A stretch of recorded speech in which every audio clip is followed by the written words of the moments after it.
చూస్తుంటేనే తినాలనిపిస్తుంది కదా! పచ్చడి టేస్ట్ అయితే అద్దిరిపోతుంది. ఎన్ని రకాల కూరలున్నా రోటి పచ్చడి ప్రాధాన్యత రోటి పచ్చడికే కదా అండి. వేడి వేడి అన్నంలో ఈ టమాటో పచ్చడి వేసుకొని కాస్త నెయ్యి వేసుకొని అలా కలుపుతూ పెద్ద పెద్ద ముద్దలు కట్టుకొని తింటే ఉంటుంది. టేస్ట్ అద్దిరిపోతుందండి. మరి ఇంకెందుకండి ఆలస్యం, ఈ టేస్టీ అయిన టమాటో పచ్చడిని ఎలా చేసుకోవాలో చూసేద్దామా రండి వీడియోలోకి.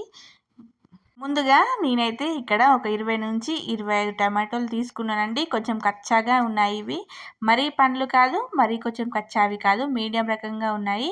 చిన్న ముక్కలుగా కట్ చేసుకొని పక్కకు పెట్టేసుకున్నాను. అలాగే టేస్ట్ సరిపడా పచ్చిమిర్చిని కూడా పక్కకు పెట్టేసుకోండి. నేనైతే ఒక 10-15 తీసుకున్నాను. ఇప్పుడు ప్యాన్లోకి ఒక టేబుల్ స్పూన్ దాకా ఆయిల్ వేసేసుకొని పచ్చిమిర్చి అన్నీ వేసేసుకొని కొద్దిగా జీలకర్ర, కొద్దిగా ధనియాలను కూడా వేసేసుకొని కొద్దిగా పల్లీలు కూడా వేసేసుకోవాలండి. పల్లీలు వేసుకుంటే ఫ్లేవర్ అనేది చాలా బాగుంటుంది. అలాగే ఒక 10-12 వెల్లుల్లి రెబ్బలను కూడా వేసేసుకొని స్టవ్ని లో ఫ్లేమ్లో పెట్టుకొని కంటిన్యూగా కలుపుతూ పచ్చిమిర్చిని మంచిగా వేయించుకోవాలండి. కొంచెం కలర్ చేంజ్ కావాలి, అలా అయ్యేదాకా ఫ్రై చేసుకుంటే సరిపోతుంది. ఒక 2-3 మినిట్స్ పాటు ఫ్రై చేసుకున్నాను నేనండి. చూడండి, ఇక్కడ వీడియోలో చూపించిన విధంగా ఫ్రై అయితే సరిపోతుంది. ఎప్పుడైనా స్టవ్ని లో ఫ్లేమ్లో పెట్టుకొని ఫ్రై చేసుకోవాలండి. అలా అయితేనే లోపల దాకా వేగుతుంది. చూడండి, చక్కగా వేగిపోయాయి కదా. ఇప్పుడు ఇవన్నిటిని తీసేసుకొని ఒక బౌల్లోకి వేసుకొని పక్కకు పెట్టేసుకుందాం. కంప్లీట్గా చల్లారనిద్దామండి. ఇప్పుడు అదే ప్యాన్లోకి మళ్ళీ ఒక టేబుల్ స్పూన్ దాకా అలా ఆయిల్ వేసుకున్నానండి.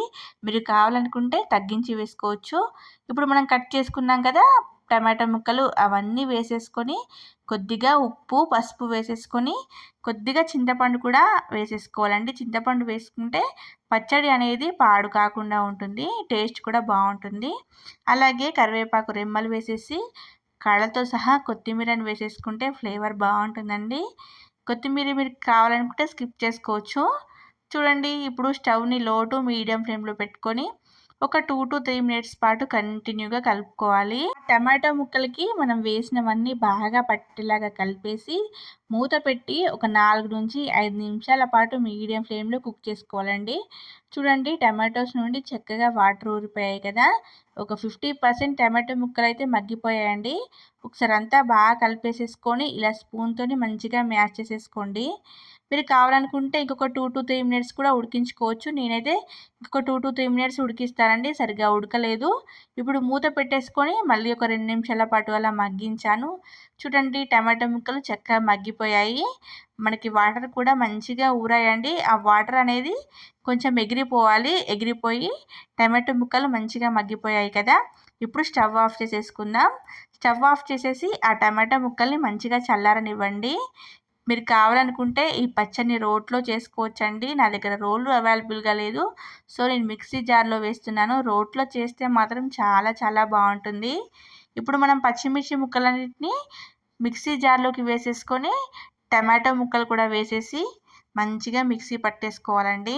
మీరు పచ్చడి అనేది బర్రికగా కావాలనుకుంటే ఒక 2-3 పల్సెస్ ఇవ్వండి, మీకు మంచిగా రోట్లో దంచిలాగా వస్తుంది. లేదు కొంచెం మెత్తగా కావాలనుకుంటే ఒక 4-5 పల్సెస్ ఇవ్వండి. చూడండి, నేనైతే మీడియం రకంగా మిక్సీ పట్టుకున్నాను. మంచిగా మిక్సీ పట్టేసి పక్కకు పెట్టేసుకుందామండి. ఇప్పుడు మళ్ళీ అదే ప్యాన్లో ఒక 1/2 టేబుల్ స్పూన్ అలా ఆయిల్ వేసేసుకొని కొద్దిగా జీలకర్ర, కొద్దిగా ఆవాలు కూడా వేసేసి ఎండుమిర్చి, కరివేపాకు వేసేసి పోపుని మంచిగా ఫ్రై చేసేసుకోవాలి. పోపు మాత్రం మాడకూడదండి. పోపు మాడిపోయిందనుకో పచ్చడి టేస్ట్ అంతా చేంజ్ అవుతుంది. చూడండి, ఈ విధంగా ఫ్రై చేసిన తర్వాత మనం మిక్సీ పట్టుకున్న పచ్చడి అంతా తీసుకెళ్ళి పోపులో వేసేసి ఒక 1/2 మినిట్ పాటు అలా ఫ్రై చేసేసుకోవాలి పచ్చడిని. ఆ పోపు అంతా పచ్చడికి మంచిగా పట్టేస్తుంది. చూడండి, ఇలా అంతా బాగా కలిపేసుకున్నాం కదా. ఇప్పుడు స్టవ్ ఆఫ్ చేసేసుకోవడమే అండి. అంతేనండి, సింపుల్ వేలో టమాటో పచ్చడి అయితే రెడీ అయిపోయింది కదా. చాలా చాలా సింపుల్ అండ్ ఈజీ ప్రాసెస్ అండి. మా మమ్మీ అయితే రెగ్యులర్గా చేసేది మేము చిన్నప్పుడు. ఇంకెందుకండి ఆలస్యం, మరి వీడియో నచ్చితే లైక్ చేసి షేర్ చేసి సబ్స్క్రైబ్ చేసుకోండి.